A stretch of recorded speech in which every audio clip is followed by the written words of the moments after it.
Social Driver works with clients all over the world. Several years ago when we were first getting started, one of our first major websites we launched was for the Lutheran Church, the Worldwide Lutheran Church. We worked with them to redesign their website. They have sub-churches in over 50 countries around the world, and we had to think through the different languages and the different needs of those sub-churches as well.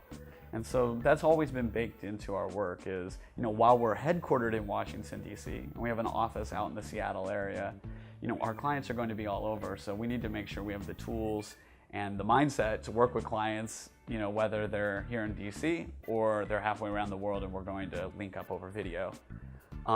So I think that, if I had to describe Social Driver, I would say, we definitely work with clients nationally and globally. Well, we've had some really great accolades, coolest company, 50 on fire, a number of those things.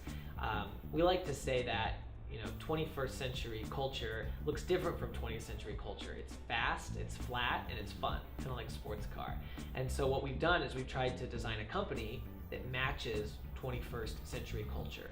So how can we be collaborative? That's why we have an open office environment that looks a little different from traditional offices, even in our same building here in downtown DC.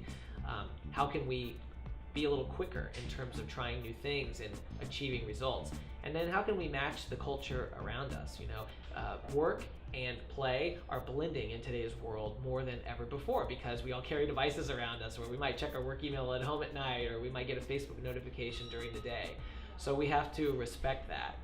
I just heard the bell ring, and that usually means we sold something, by the way, in case the microphone picked that up. So we try to do fun things like that, having a bell hanging in the office so that we can celebrate achievements together.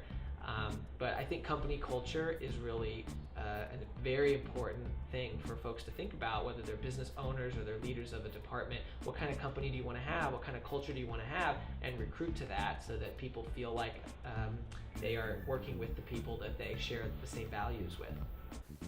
And being an agency where we have clients are paramount.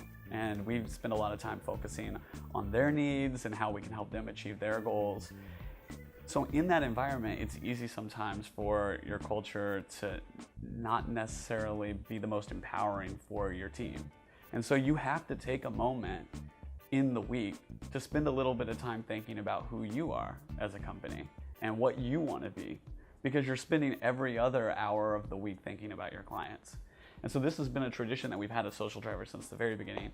On Fridays at 11 a.m. Eastern, we have a meeting called Recharge, and the entire team comes together and we spend that 1 hour talking about who we are, where we want to go, peer nominations of essentially an employee of the week, and we call that Victory Lap.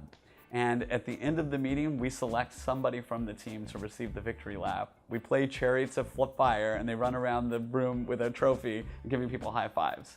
And our entire team from around the country joins up over video to participate in that meeting. And it's just time to really focus on our values, where we're going, the culture we want to have.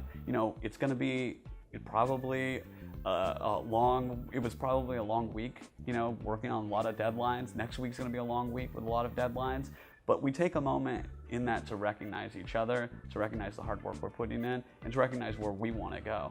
And I think that's so important. And if I was giving advice to an entrepreneur today who's starting up, say, maybe a 3-person company or a 4-person company, I'd say take time to build those traditions now, because it's so hard to build them once you're 40 people. You have to start doing it today.